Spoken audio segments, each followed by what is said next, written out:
gawa tayo ng mix baharat. Ito yung whole spices na halo-halo. Meron siyang cumin seed, cinnamon, black pepper, cloves, coriander, and chili.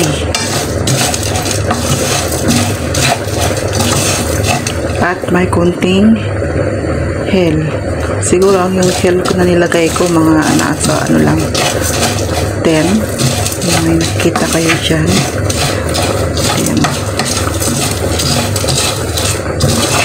Rino-roast ko lang siya saglit para ano, mas lumabas yung aroma bago ko siya i-grind.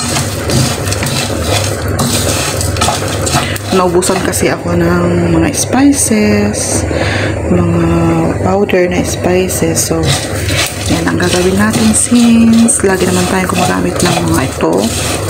Diba nito na lang.